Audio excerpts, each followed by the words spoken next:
with your breath, with this moment. Welcome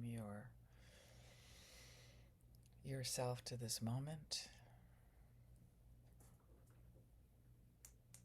Turn on the lights if that helps to welcome yourself.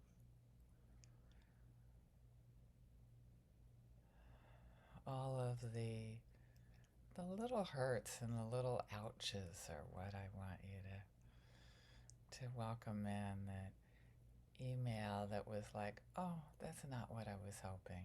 Or a person's reaction when you show up with such wisdom, or somebody leaving the group, or just these little tiny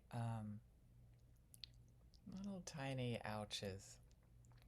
They could be seen as life's tickles, right?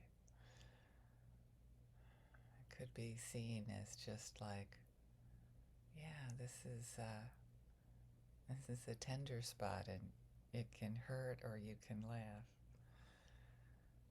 And we can start by just giving ourselves tenderness for all those little things that don't seem big enough to complain about, right? Whatever complaining is, but just to give ourselves some little love and tenderness for that, for those little tiny ouches that tend to build up. And I mean, it's just the disappointment that somebody doesn't say something that you were hoping they would say, or somebody doesn't show up that you were like, oh. This, I think Robert Gonzales said that we have as many mornings during a day as we do celebrations. And yeah, do we have the idea that there should actually be more celebrations than mornings? Are the mornings connected with our life energy, our love? Can we just meet them with compassion and care? As a life's tickle, without resistance.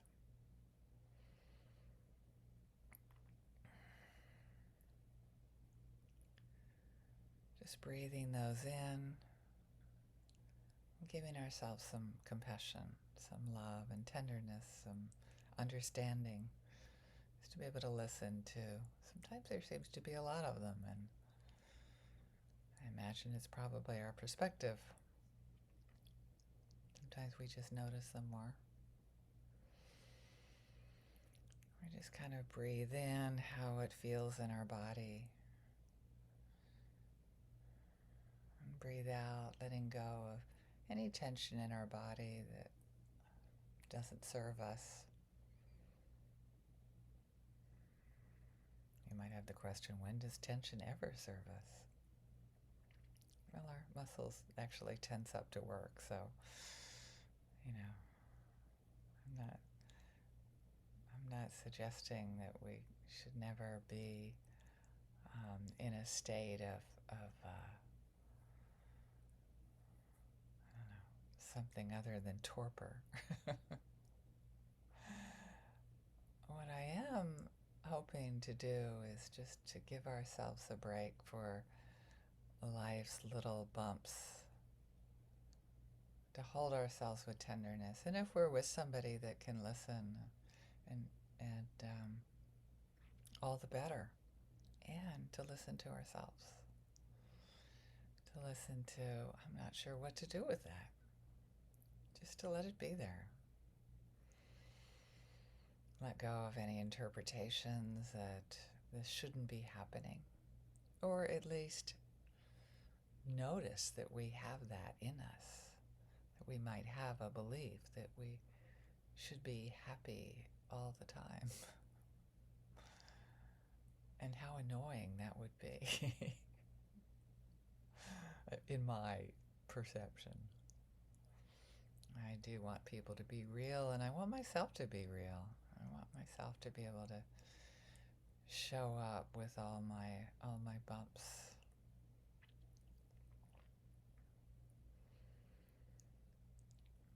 as we offer ourselves compassion for the bumps, for the little, like, ooh, ooh. Hopefully you know what I mean about that. Just meet yourself with love there. Give yourself the permission to feel what you're feeling. Acknowledge you're feeling what you're feeling. And don't get stuck in the stories that it's wrong. Just notice them. Notice any thinking we have around lifing. And as we give ourselves tenderness, imagine that our beloveds also have the same experiences, that throughout their day they also run into bumps, and we try to listen, we try to be present, and right now in this moment we can just send them love, tenderness, compassion for the bumps, the difficulties they might be going through.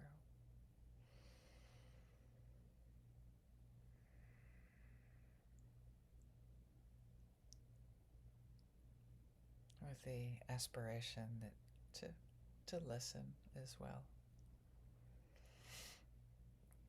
without any attempt to fix them. They're certainly not broken for having feelings, right? And what I try to do, which is not all that easy, is try not to validate their stories about other people as being their fault, that they didn't say something earlier about blah blah, or they didn't do this or didn't do that, or didn't process their story before dumping it out, whatever it is, that just to sort of say, okay,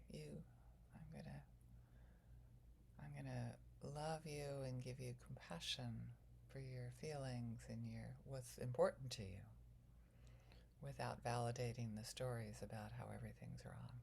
It's not easy sometimes.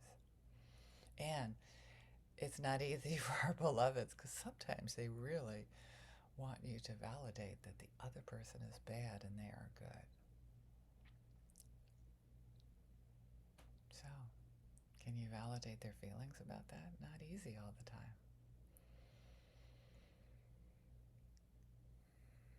And then move to your neutral people in your life. There's probably many thousands of neutral people in your life. Offer them compassion without validating their stories about how everything is wrong.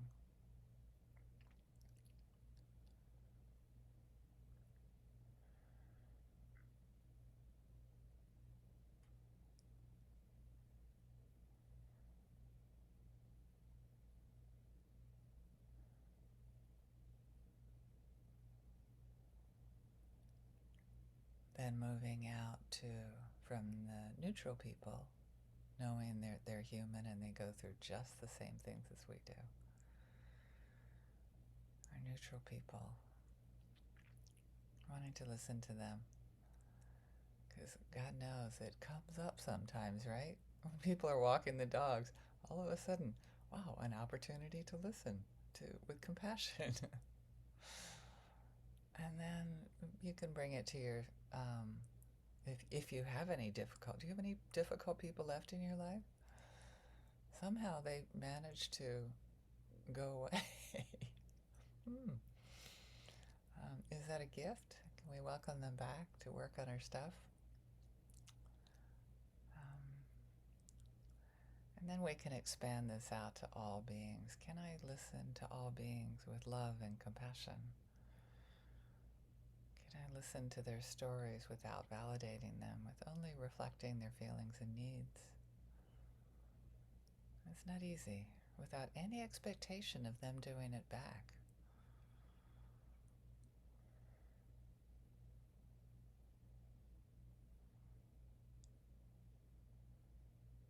Notice if you have any conditional giving around that.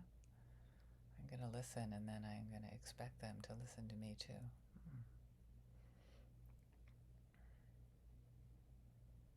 painful that might be when I do that, when I see others doing that. It's kind of like a NVC mythology, like, oh, if I listen to them, they'll be ready to listen to me. Actually, that is not necessarily the case. And I think the best I can do is to notice when I have that, and then offer this practice to all beings. Can I bring compassion to myself, and can I share it with all beings? Holding my arms open and then wrapping my arms around the whole world. Thank you for listening. Thank you for your presence.